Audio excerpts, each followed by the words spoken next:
श्री कृष्ण ने अपनी मैया यशोदा को बताया पूर्णिमा व्रत का रहस्य।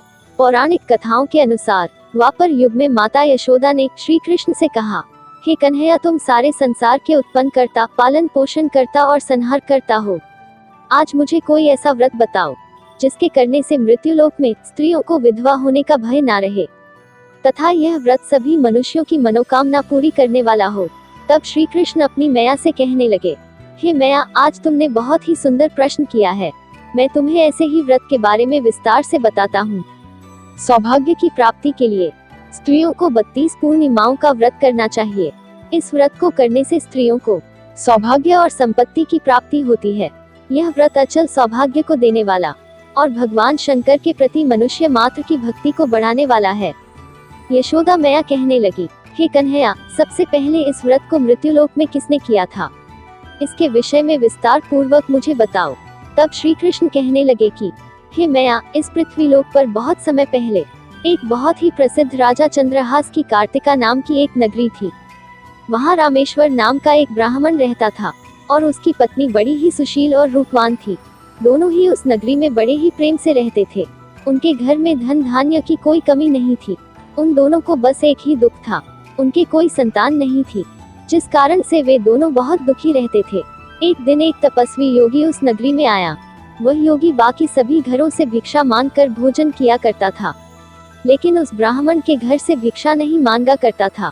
एक दिन योगी गंगा किनारे भिक्षा मांगकर प्रेम पूर्वक खा रहा था कि रामेश्वर ने योगी को यह सब करते देख लिया। अपने घर से भिक्षा न लेने से दुखी होकर रामेश्वर ने उस योगी से कहा, आप और सब घरों से तो भिक्षा लेते हैं, परंतु मेरे घर से भिक्षा कभी भी नहीं लेते। इसका कारण क्या है? योगी कहने लगा कि आपका धर्म हमें इस बात की आज्ञा नहीं देता है, क्योंकि अभी आप गृहस्थ जीवन में एक सुख से वंचित है। आपके घर संतान होने पर मैं आपके घर से भी भिक्षा स्वीकार कर लूंगा।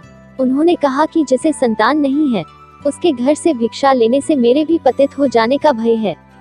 रामेश्वर यह सब बात सुनकर बहुत दुखी हुआ और हाथ जोड़कर योगी के पैरों पर गिर पड़ा तथा दुखी मन से कहने लगा कि आप मुझे संतान प्राप्ति के उपाय बताएं। आप सर्वज्ञ हैं, मुझ पर अवश्य ही यह कृपा कीजिए। धन की मेरे घर में कोई कमी नहीं है, लेकिन मैं संतान न होने के कारण अत्यंत दुखी हूँ। आप मेरे इस दुख का हरण कीजिए। यह सुनकर योगी कहने लगे, तुम चंडी की आराधना करो। घर पहुंचकर रामेश्वर ने ये सारी बात अपनी पत्नी को बताई और खुद वन में चला गया। वन में पहुंचकर उसने चंडी की आराधना की और उपवास किया। चंडी ने 16 दिन बाद उसको सपने में दर्शन दिए और कहा कि हे रामेश्वर, जा, तेरे पुत्र होगा, लेकिन उसकी आयु सिर्फ 16 वर्ष ही होगी। 16 वर्ष की आयु में ही उसकी मृत्यु हो जाएगी। अगर तुम दोनों स्त्री और पुरुष 32 पूर्णिमाओं का व्रत करोगे तो यह दीर्घायु हो जाएगा। जितना तुम्हारा सामर्थ्य हो उतने ही आटे के दिए जलाकर शिव जी का पूजन करना, लेकिन पूर्णमासी 32 ही होनी चाहिए। सुबह होते ही तुम्हें इस स्थान के पास एक आम का पेड़ दिखाई देगा। उस पर चढ़कर एक फल तोड़कर अपने घर चले जाना और अपनी पत्नी को इसके बारे में बताना। सुबह स्नान होने के बाद वह स्वच्छ होकर भगवान शंकर का ध्यान करके उस फल को खा ले। तब शंकर भगवान की कृपा से उसको गर्भ हो जाएगा।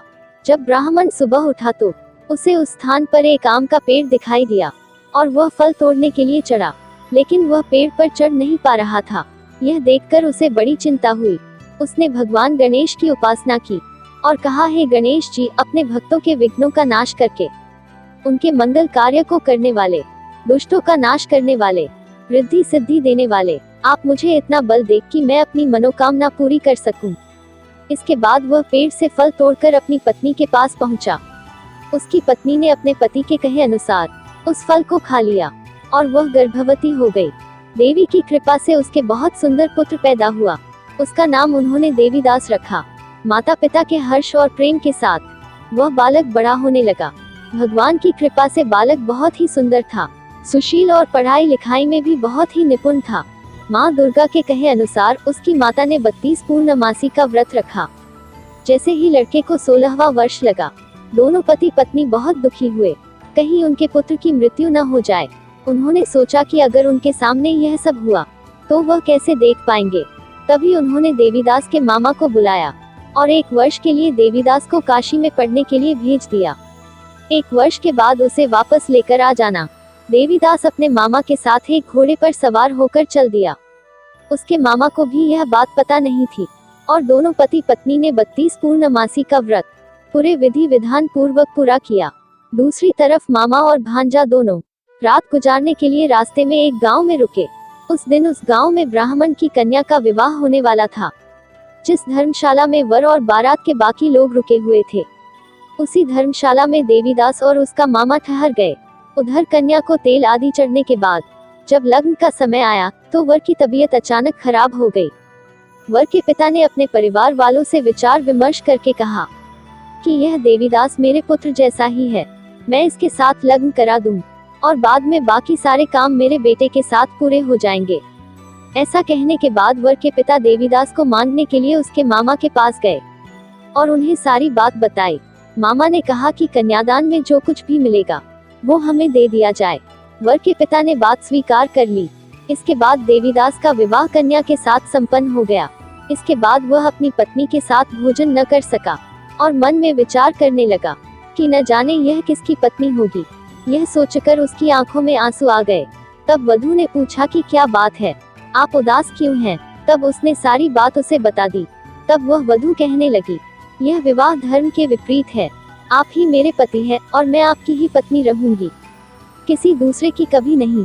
तब देवीदास ने कहा, ऐसा मत करिए, क्योंकि मेरी आयु बहुत कम है, मेरे मरने के बाद तुम्हारा क्या होगा? लेकिन वह लड़की नहीं मानी और बोली, स्वामी आप भोजन कीजिए। दोनों रात में सोने के लिए चले गए। सुबह देवीदास ने पत्नी को नगिनों से जड़ी एक अंगूठी दी और एक रुमाल दिया और बोला कि हे प्रिय, इसे लो और संकेत समझकर स्थिर चित हो जाओ।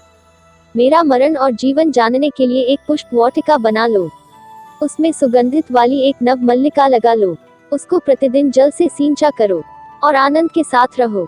जिस समय और जिस दिन मेरी मृत्यु होगी उस दिन यह फूल सूख जाएंगे। जब यह फिर से हरे हो जाएं, तो जान लेना मैं जीवित हूँ। यह समझाकर वह वहां से चला गया। इसके बाद जब वर और बाकी बाराती मंडप में आए तो कन्या ने उसे देखकर कहा कि ये मेरा पति नहीं है, मेरे पति तो वह है जिसके साथ रात में विवाह हुआ, इसके साथ मेरा विवाह नहीं हुआ। अगर यह वही है तो ये बताए कि मैंने इसको क्या दिया और साथ ही कन्यादान के समय के आभूषण मिले उन्हें दिखाएं। कन्या की यह सारी बातें सुनकर वह कहने लगा कि मैं यह सब नहीं जानता। इसके बाद सारी बारात भी अपमानित होकर वापस लौट गई। भगवान श्री कृष्ण बोले, हे माता। इस प्रकार देवीदास काशी चला गया। जब कुछ समय बीत गया तो एक सर्प उसको डसने के लिए वहां आया, लेकिन वह उसको काट नहीं पाया क्योंकि उसकी माता ने पहले ही 32 पूर्णिमा का व्रत कर दिया था। इसके बाद खुद काल वहां पहुंचा। भगवान की कृपा से तभी वहां माता पार्वती और भगवान गणेश आ गए। देवीदास को मूर्छित दशा में देखकर माता पार्वती ने भगवान शिव से प्रार्थना की कि हे स्वामी, इस बालक की माता ने पहले ही 32 पूर्णिमा के व्रत कर लिए हैं, आप इसको प्राण दान दे। भगवान शिव ने माता पार्वती के कहने पर उसे प्राण दान दे दिया। उधर उसकी पत्नी उसके काल की प्रतीक्षा कर रही थी। उसकी पत्नी ने जाकर देखा कि पुष्प और पत्र दोनों ही नहीं है, तो उसको बहुत आश्चर्य हुआ और जब उसने देखा कि पुष्प वाटिका फिर से हरी हो गई तो वह समझ गई कि उसका पति जिंदा हो गया है। इसके बाद वह बहुत ही प्रसन्न होकर अपने पिता से कहने लगी कि मेरे पति जीवित है, उनको ढूंढिए। जब 16वां वर्ष व्यतीत हो गया तो देवीदास भी अपने मामा के साथ काशी से वापस चल दिया। इधर उसकी पत्नी के परिवार वाले उन्हें ढूंढने के लिए जा ही रहे थे कि उन्होंने देखा कि देवीदास और उसका मामा उधर ही आ रहे थे। उसको देखकर उनके ससुर बहुत प्रसन्न हुए और उसे अपने घर ले आए। वहां पर सारा नगर इकट्ठा हो गया और कन्या ने भी उसे पहचान लिया।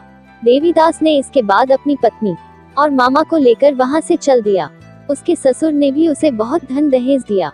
जब वह अपने घर की तरफ चल रहा था तो उसके माता पिता को लोगों ने खबर कर दी कि तुम्हारा पुत्र देवीदास अपनी पत्नी और मामा के साथ आ रहा है। ऐसा समाचार सुनकर पहले तो उन्हें विश्वास नहीं हुआ, लेकिन जब देवीदास आया और उसने अपने माता पिता के पैर छुए तो देवीदास के माता पिता ने उसका माथा चुमा और दोनों को अपने सीने से लगा लिया। दोनों के आने की खुशी में रामेश्वर ने ब्राह्मणों को भोजन कराया और बहुत दान दक्षिणा दी।